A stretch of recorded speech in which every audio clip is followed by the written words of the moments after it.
Hello and welcome to Law Gurukul. In today's video, we will do a quick revision of Law of Contract. In this video, we will study the important sections of Indian Contract Act 1872 with important case laws. So let's start. सबसे पहले definition. Section 2 में सारे definitions contain है. Important definitions जो हमें पढ़ने हैं. Section 2 clause A में डेफिनेशन है ऑफर का. Section 2 clause D consideration. Section 2 clause E agreement. Any promise plus consideration is equal to an agreement. Section 2 clause E defines agreement. G void. An agreement not enforceable by law is said to be void. यानी जो भी agreement law के under enforceable नहीं है वो void agreements है. So ये जो definitions है ये match the column में कई बार पूछा जाता है. So remember these important definitions. 2A offer, 2D consideration, 2E agreement, 2G void. Section 2 clause H. An agreement enforceable by law is a contract. Not enforceable by law void हो गया और enforceable by law है तो फिर वो contract बन जाता है. Section 2 clause H. Clause I में है voidable contract. अगर अग्रीमेंट के दो पार्टीज में से एक पार्टी के पास ये ऑप्शन हो कि वो उस अग्रीमेंट को एनफोर्सेबल करे या ना करे, तो अगर ये ऑप्शन अवेलेबल है फिर वो जो कॉन्ट्रैक्ट है वो वॉइडेबल कॉन्ट्रैक्ट हो जाता है. Section 2 clause I. Now coming to the essential elements of a valid contract. एक कॉन्ट्रैक्ट वैलिड तभी होगा जब उसमें कुछ एसेंशियल एलिमेंट्स है वो प्रेजेंट है. सेक्शन 10 में वो सारे एसेंशियल एलिमेंट्स डिस्क्राइब किए गए हैं. उनमें है क्या क्या. सबसे पहले फ्री कंसेंट. जो पार्टीज कॉन्ट्रैक्ट में एंटर कर रहे हैं उनका कंसेंट फ्री होना चाहिए, यानी दोनों अपनी फ्री विल फ्री अपनी मर्जी से कॉन्ट्रैक्ट में एंटर हो रहे हैं. उनपे किसी टाइप का फोर्स, प्रेशर, कोअर्शन, फ्रॉड इस टाइप का कोई एक्सटर्नल एलिमेंट प्रेजेंट नहीं होना चाहिए. The parties should be of free consent. Second, they should be competent to contract. Competency जो है वो ये है कि वो माइनर नहीं होने चाहिए और वो साउंड माइंड के होने चाहिए और उन्हें दूसरे लॉ के अंडर डिस्क्वालिफाइड डिक्लेयर नहीं होना चाहिए. तो these are the competency of the parties. So contract में एंटर होने के लिए पार्टीज जो है वो कॉम्पिटेंट होने चाहिए.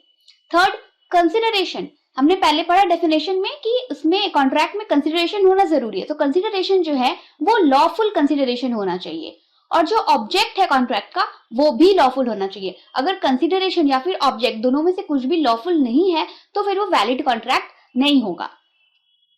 एंड लास्ट, जो मोस्ट इंपॉर्टेंट एलिमेंट है कि it should not be expressly declared to be void. यानी किसी भी टाइप से कॉन्ट्रैक्ट का जो भी पर्पस है या कुछ भी पार्ट है वो किसी भी टाइप से वॉइड नहीं होना चाहिए. वॉइड यानी कि नॉट एनफोर्सेबल बाय लॉ. ऐसा कोई भी एलिमेंट कॉन्ट्रैक्ट में नहीं होना चाहिए जो एनफोर्सेबल नहीं है. So these are the 5 important elements of a valid contract. Free consent, competency, lawful consideration, lawful object, और वो should not be expressly declared to be void. So these essential elements are described under section 10. Important facts. The communication of a proposal is complete when it comes to the knowledge of the person to whom it is made. Proposal contract के सबसे पहले होता है offer, यानी कि proposal, फिर उसका acceptance होता है, फिर अग्रीमेंट होता है, इसके बाद ये कॉन्ट्रैक्ट का फॉर्म लेता है. तो प्रपोजल की जब हम बात कर रहे हैं तो proposal, communication of a proposal कब कंप्लीट होता है. जैसे ही जो प्रपोजल है जिससे ये प्रपोजल किया गया है, जिसके लिए ये प्रपोजल रखा गया है, उस पर्सन के नॉलेज में उस पर्सन को ये बात पता चल जाती है, उस पर्सन को उस प्रपोजल के बारे में पता चल जाता है, तो कम्युनिकेशन ऑफ प्रपोजल वहीं पे कंप्लीट हो जाता है for both the parties. Proposal में दो पार्टीज होते हैं. एक जो प्रपोजल दे रहा है वो हो गया प्रपोजर और जो प्रपोजल को एक्सेप्ट कर रहा है वो हो गया एक्सेप्टर. प्रपोजल का कम्युनिकेशन कब कंप्लीट होता है ये तो पता चल गया. अब आते हैं एक्सेप्टेंस पे. एक्सेप्टेंस का जो कम्युनिकेशन है वो कब कंप्लीट हो रहा है. एज अगेंस्ट दी प्रपोजर, सबसे पहले जो प्रपोज कर रहा है उससे उसके पार्ट से कम्युनिकेशन ऑफ एक्सेप्टेंस कब कंप्लीट होगा. When it is put in a course of transmission to him so as to be out of the power of the acceptor. इसे एग्जाम्पल के थ्रू समझते हैं. ए ने एक लेटर के थ्रू ये प्रपोजल दिया कि आई हैव अ हाउस, इसे मैं $100 में सेल करना चाहता हूं. प्रपोजल, वो जो लेटर है जैसे ही बी के पास पहुंचा, द कम्युनिकेशन ऑफ प्रपोजल जो है वो कंप्लीट हो गया. अब आते हैं एक्सेप्टेंस पे. बी अग्री हो गया, उसने वो लेटर में लिखा yes I agree to buy your house for $100.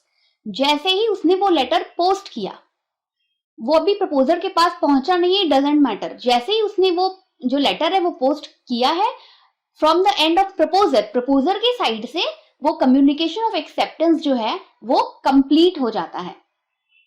अब एक्सेप्टर के साइड से कब कंप्लीट होता है? When it comes to the knowledge of the proposer. जो एक्सेप्टर है, जिसने ये अग्रीमेंट, जो सेल का अग्रीमेंट है वो एक्सेप्ट किया, दैट इज द बी, उसके एंड से ये एक्सेप्टेंस कब कंप्लीट हो रहा है? जैसे ही ए के पास वो लेटर पहुंच जाती है और ए को ये पता चल जाता है कि बी है उस हाउस को खरीदने में इंटरेस्टेड है and he accepted that proposal. जैसे उसे ये लेटर मिल जाता है, एक्सेप्टर के साइड से एक्सेप्टेंस जो है वो तब कंप्लीट होता है। तो ये क्लियर हो गया, कम्युनिकेशन ऑफ एक्सेप्टेंस कब कंप्लीट होता है? प्रपोजर के एंड से, जैसे ही वो लेटर पोस्ट हो गया प्रपोजर के एंड से कंप्लीट हो गया। बट एक्सेप्टर के एंड से कब कंप्लीट हो रहा है? जब प्रपोजर के पास वो लेटर पहुंच रही है, जैसे ही प्रपोजर को ये बात पता चल रही है, तब एक्सेप्टर के एंड से वो कंप्लीट होता है।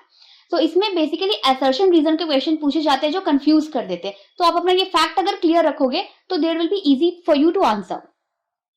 नाउ रिवोकेशन पर आते हैं। सेक्शन 5 में है ऑफर का रिवोकेशन कैसे करना है। The communication of a revocation is complete as against the person who makes it when it is put in a course of transmission to the person to whom it is made। Revocation का communication कब complete हो रहा है? जो revoke करना चाह रहा है, यहाँ पे जो रिवोक करना चाह रहा है, या अदर वो प्रपोजर भी हो सकता है और वो एक्सेप्टर भी हो सकता है। तो जो भी रिवोक करना चाह रहा है, जैसे ही उसने उससे उस रिवोकेशन वाले नोटिस को या उस लेटर को पोस्ट किया, वो उसके पावर से चला गया, ठीक है, तो रिवोकेशन उस पर्सन के एंड से कंप्लीट हो जाता है। यानी जो पर्सन सेम है या उसका जैसे एक्सेप्टेंस वाला था ना, सेम प्रोसीजर है। जैसे सपोज बी को रिवोक करना है अपना ऑफर, जो एक्सेप्टेंस है बी को वो रिवोक करना है, तो जैसे ही उसने वो लेटर पोस्ट किया, ए के बिहाफ में रिवोकेशन कंप्लीट हो गया। बट बी के बिहाफ में कब कंप्लीट होगा? As against the person to whom it is made, जिसके लिए ये जो रिवोकेशन है वो सेंड हो रहा है, जैसे ही उसके नॉलेज में आएगा तब रिवोकेशन कंप्लीट हो जाएगा। Section 5 deals with revocation. Methods of revocation. Revocation कैसे हो सकता है? By the communication of notice of revocation by the proposer to the other party. Proposer notice के थ्रू दूसरे पार्टी को, एक्सेप्टर को रिवोक करना चाह रहा है। This is one of the method by notice. इससे रिलेटेड केस लॉ क्या है? Harris versus Nickerson. ये पूछा जाता है कि अगर रिवोक कर रहे हैं बाय नोटिस तो उसका केस लॉ कौन सा है? Harris versus Nickerson. Next, bye the lapse of the time prescribed in such proposal for its acceptance.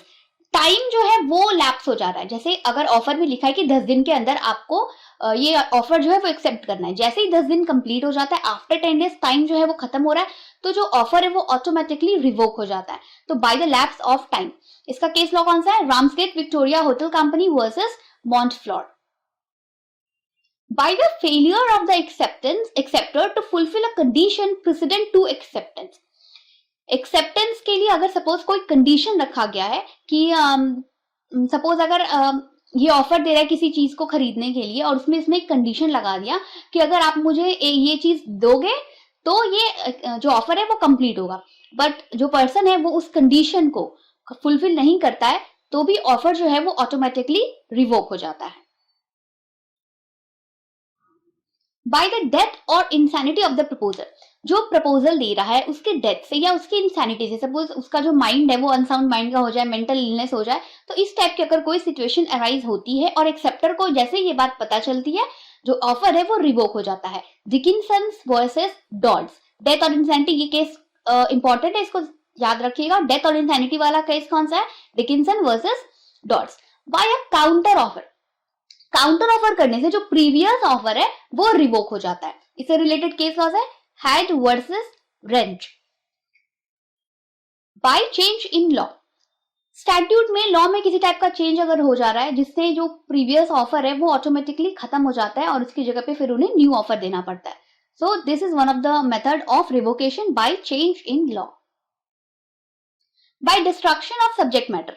जिस चीज का के लिए ऑफर किया गया था, सपोज किसी हॉर्स को बेचने के लिए ऑफर किया गया था और हॉर्स ऑफर एक्सेप्टेंस के पहले ही डाइड, तो जो सब्जेक्ट मैटर है ऑफर का वो ही डिस्ट्रॉय हो जा रहा है, तो फिर ऑफर तो ऑटोमेटिकली रिवोक हो जाएगा। So by destruction of subject matter offer is revoked. Section 11 every person is competent to 11 में कम्पिटेंसी है जो हमने पढ़ा essential agreements essential elements contract का सेक्शन 10 में, तो उसमें एक पार्ट था ना कम्पिटेंट होना चाहिए। तो कम्पिटेंसी क्या क्या होती है वो सेक्शन 11 में डिस्क्राइब किया गया।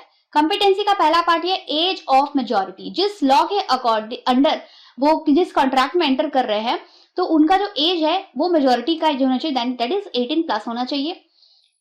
साउंड माइंड के होने चाहिए, अगर वो अपने इंसैनिटी में है या उस टाइम पे भी कॉन्ट्रैक्ट के एंटर होने के टाइम पे भी he is not of sound mind तो भी वो कॉन्ट्रैक्ट वैलिड नहीं होगा, इसलिए कॉम्पिटेंसी में आता है मेजॉरिटी और sound mind. Third, not disqualified from contracting by any law to which he is subject, उसे किसी दूसरे एक्ट दूसरे स्टैट्यूट के अंदर भी डिस्क्वालिफाइड डिक्लेयर नहीं किया गया है for entering into the contract. So these three points decides the competency of the parties to enter into a contract. Majority, sound mind और should not be disqualified. ये competency कौन से सेक्शन में describe किया गया है? Section 11. Where both the parties to an agreement are under a mistake as to a matter of fact essential to the agreement is void. ये बताया गया है सेक्शन 20 में, mistake as to the matter of fact. इसमें देखिए 2-3 type के question आ सकते हैं। फर्स्ट, मिस्टेक अगर है as the matter of fact तो वो कॉन्ट्रैक्ट कैसा होगा, वैलिड होगा, वॉइड होगा, वॉइडेबल होगा। सो क्लियर, अगर मिस्टेक है as to the matter of fact then the agreement is void. और ये कौन से सेक्शन में बताया गया है? सेक्शन 20।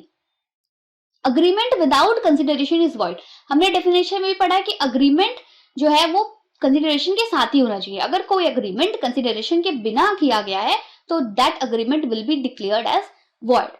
अब इसमें कुछ एक्सेप्शंस भी हैं। Unless it is in writing and registered, or is a promise to compensate for something done, or is a promise to pay a debt barred by limitation law, तो वो सारे agreements जो हैं वो valid होते हैं। ये कौन से सेक्शन में बताया गया है? सेक्शन 25 में। यानी कोई भी ऐसा agreement without consideration का ही है तो वो written और registered है, या फिर वो किसी टाइम बार्ड डेप्ट के लिए अग्रीमेंट हो रहा है, या फिर किसी पहले कोई काम किया गया उसको कंपेंसेट करने के लिए अग्रीमेंट बन रहा है, यानी कि जो कंसिडरेशन है वो उसको पहले ही मिल चुका है। बट अभी का जो अग्रीमेंट है उसमें कंसिडरेशन की बात नहीं है, इसमें सिर्फ वन पार्टी जो है अपने साइड से कुछ कर रहा है, कुछ प्रॉमिस कर रहा है पहले की किसी किए गए काम को कंपेंसेट करने के लिए, तो भी वो अग्रीमेंट वैलिड होगा। So these are the 3 conditions where agreement without consideration is valid. और ये एक्सेप्शंस किस में डिफाइन किया गया है? सेक्शन 25 में। Agreement in restraint of marriage is void under section 26. Agreement in restraint of trade void under section 27. Agreement in restraint of legal proceeding void under section 28. Agreement by way of wager, wagering agreements जो है वो भी void होते हैं under section 30. Contingent contract section 31. An agreement to do an act impossible in itself is void. कोई ऐसा agreement जिसमें कोई ऐसा कॉन्ट्रैक्ट जिसमें ये अग्रीमेंट किया हो किसी ऐसे एक्ट को करने का अग्रीमेंट हो जो खुद में इम्पॉसिबल है, तो वो कॉन्ट्रैक्ट या वो अग्रीमेंट शुरू से ही वॉइड होता है। It is mentioned under section 56। ये जो रेस्ट्रेंट वाला पार्ट है ना, ये सारे मोस्टली मैच द कॉलम में आते हैं, तो इसको रेस्ट्रेंट वाले पार्ट को सेक्शन के साथ याद रखना है। और ये वॉइड, ये सारे रेस्ट्रेंट के रिलेटेड जो भी अग्रीमेंट होते हैं वो वॉइड होते हैं। Restaurant of marriage 26, trade 27, legal proceeding 28, wagering agreements void होते हैं अंडर सेक्शन 30। कंटिंजेंट कॉन्ट्रैक्ट का प्रोविजन डिस्क्राइब किया गया है सेक्शन 31 में। और ऐसा कोई भी अग्रीमेंट जो किसी इम्पॉसिबल एक्ट, इम्पॉसिबल टास्क को परफॉर्म करने के लिए किया गया है वो itself is void under section 56। Further, contract to do an act afterwards becoming impossible और unlawful becomes void. Contract enter होने के बाद में अगर वो एक्ट जो है वो इम्पॉसिबल या फिर अनलॉफुल हो जाता है, नहीं सपोज स्टैट्यूट में किसी तरह का कोई चेंज आ गया जिसकी वजह से जो एक्ट जिसके लिए अग्रीमेंट हुआ था वो अब अनलॉफुल हो गया, सो वो contract will become void under section 56। If the parties to a contract agree to substitute a new contract for it or to rescind or alter it, the original contract need not to be performed. अगर parties जो है वो पुराने contract को substitute करना चाह रहे हैं, उस ऑल्टर करना चाह रहे हैं, उसे चेंज करना चाह रहे हैं, तो द ओरिजिनल कॉन्ट्रैक्ट यानी जो प्रीवियस कॉन्ट्रैक्ट था, पहले का कॉन्ट्रैक्ट था, उसके कंडीशंस को फुलफिल करना, उसे परफॉर्म करना जरूरी नहीं है। यानी कि अब तो न्यू कॉन्ट्रैक्ट बन गया ना, उसे सब्स्टिट्यूट किया जा रहा है, so the parties are bind for the new contract, और जो प्रीवियस कॉन्ट्रैक्ट है उसके कंडीशंस को फॉलो करना जरूरी नहीं है. It is described under section 62. A supplies B, ये केस एग्जांपल्स देकर भी क्वेश्चन पूछे जाते हैं. हियर ए ने बी, एक ल्यूनेटिक है, ल्यूनेटिक यानी कि मेंटल इलनेस, इस जिनका दिमाग सही नहीं है, दैट इज ल्यूनेटिक, या फिर माइनर भी यहां समझ सकते हैं. तो अगर किसी ल्यूनेटिक या माइनर को बेसिक नेसेसरीज प्रोवाइड किए जा रहे हैं, बेसिक नेसेसरीज में क्या आता है, फूड, शेल्टर, क्लॉथ्स, या फिर कोई स्किल डेवलपमेंट वाली जो चीजें हैं वो भी, जैसे एजुकेशन हो गया, या फिर सपोज उसे ड्राइंग क्लास या सिंगिंग क्लास में डाल दिया, उसके जो पैसे खर्च हो रहे हैं. सो इन सब चीजों के लिए A is entitled to get reimbursed from B's property. इसमें सिर्फ बेसिक नेसेसरीज और वो स्किल डेवलपमेंट वाली जो सर्विसेज है उनकी बात हो रही है. अगर ए किसी ल्यूनेटिक या माइनर को उसे luxurious car, luxurious facilities provide करने के लिए खर्च कर रहा है, तो उसका कंपेंसेशन नहीं मिलेगा. सिर्फ बेसिक नेसेसरीज और लाइफ सेविंग स्किल्स के लिए अगर पैसे खर्च हो रहे हैं ल्यूनेटिक या माइनर के लिए, तो A is entitled to get reimbursed from his property. Clear? One more case example is there. A husband promised to pay his wife a household allowance of 30 pounds every month. Husband ने wife को promise किया कि वो हर महीने घर के खर्च के लिए एज अ पॉकेट मनी से 30 पाउंड देगा. आफ्टरवर्ड्स क्या हो गया, ये दोनों सेपरेट हो गए, दोनों का डाइवोर्स हो गया. अब वाइफ अलाउंस के लिए सू कर रही है अपने हस्बैंड को कि आपने तो 30 पाउंड देने का प्रॉमिस किया था and you are not paying it. In this case, the court held that the agreements such as they were outside the realm of contract altogether, because there is no intention to create legal relationship among the parties. ये legal relationship वाले part पे थोड़ा सा focus करिएगा. इससे related कई बार case examples पूछे जाते हैं कि हस्बैंड और वाइफ ने प्रॉमिस तो किया था, कंसिडरेशन भी है, प्रॉमिस भी है, दोनों पार्टीज कंपीटेंट भी हैं, but still it is not a valid contract. क्यों? क्योंकि इसमें इंटेंशन नहीं है किसी टाइप का लीगल रिलेशनशिप क्रिएट करने का. ए ने बी से सपोज ऐसे दो फ्रेंड्स है, उन्होंने पैसे लिए, नॉट फ्रेंड्स, ऐसे ए ने बी से क्रेडिट लिया 100 रुपीज का, और ही प्रॉमिस टू मैं I will pay you after 2 days. तो ये जो प्रॉमिस हो रही है ये लीगल रिलेशनशिप क्रिएट कर रहा है, क्योंकि वो रिटर्न में वो पैसे उधार दे रहा है, वो उसको रिटर्न करेगा. तो ये प्रॉमिस जो है वो वैलिड है.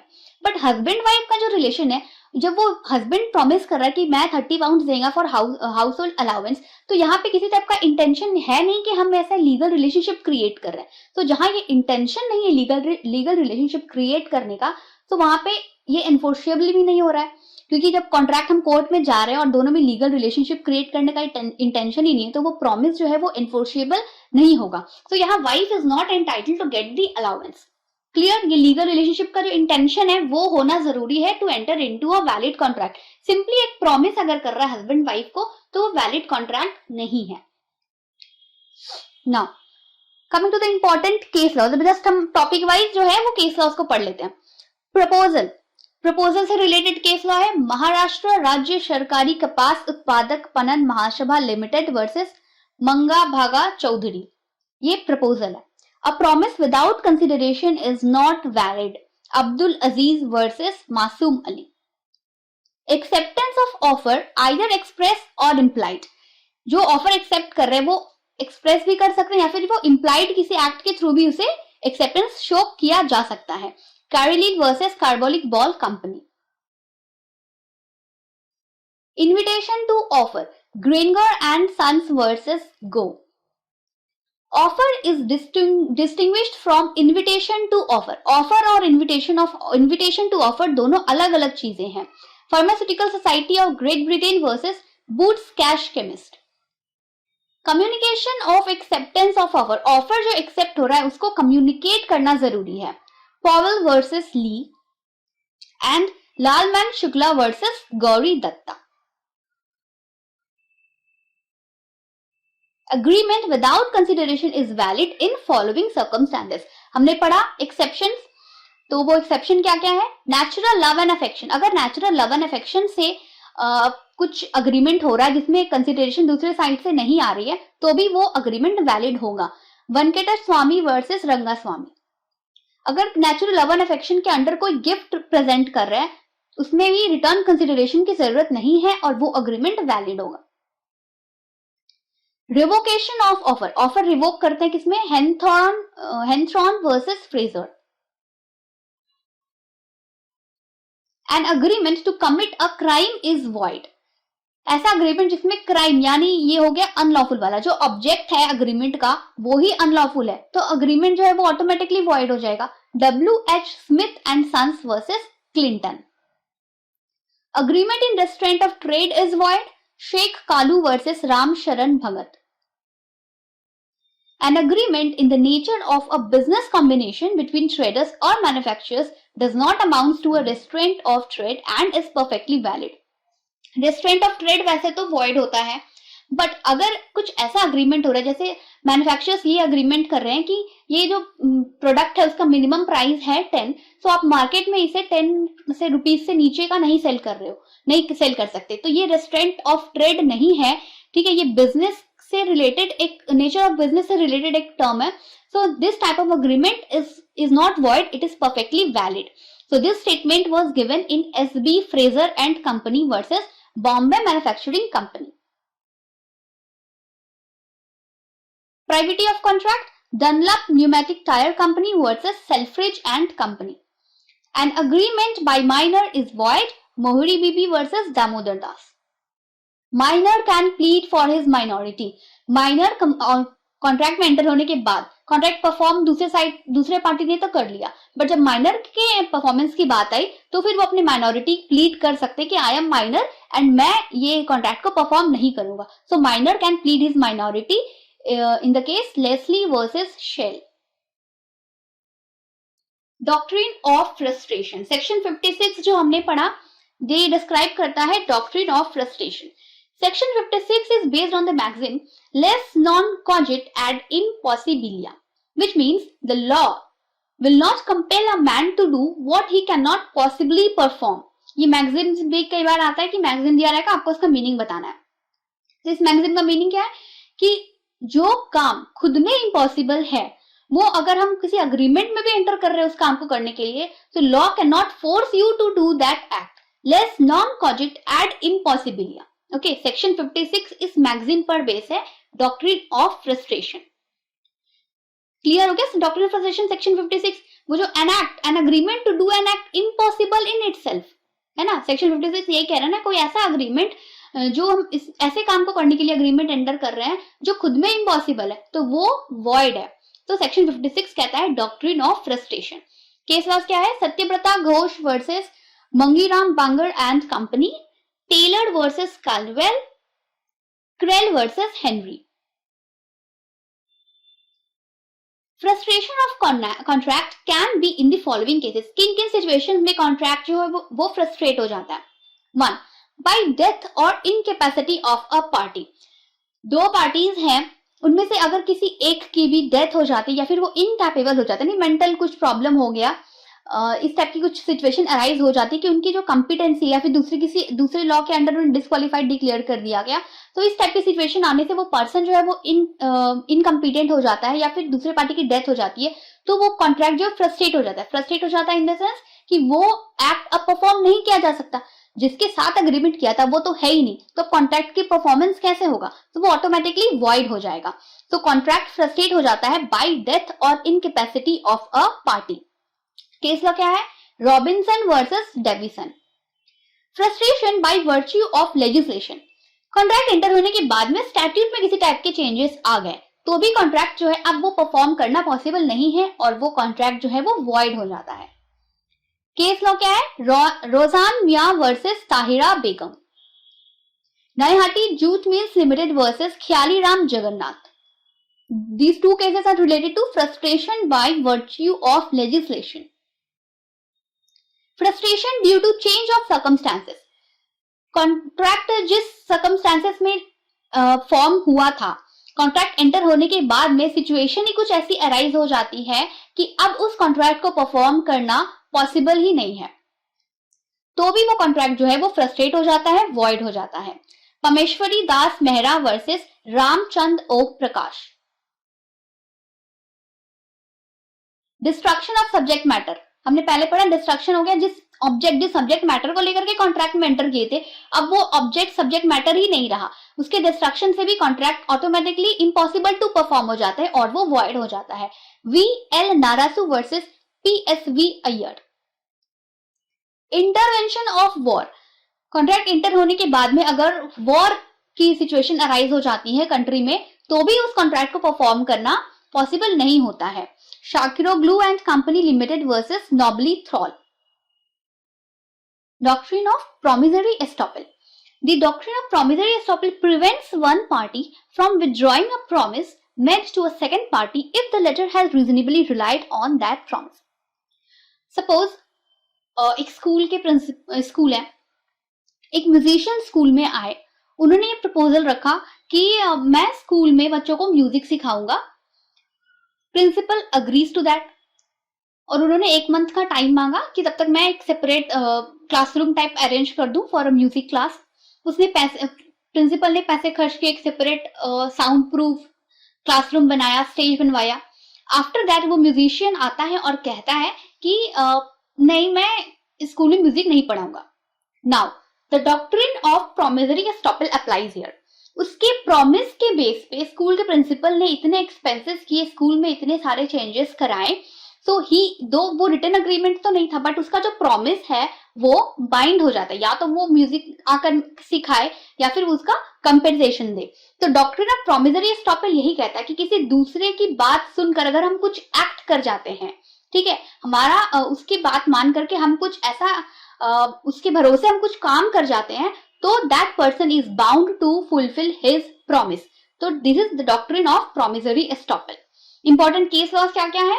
Hughes versus Metropolitan Railway Company, Motilal Padampat sugar mills versus state of Uttar Pradesh, Ganges manufacturing company versus Surajmal, and Maxi Charan versus Rohilkhand university.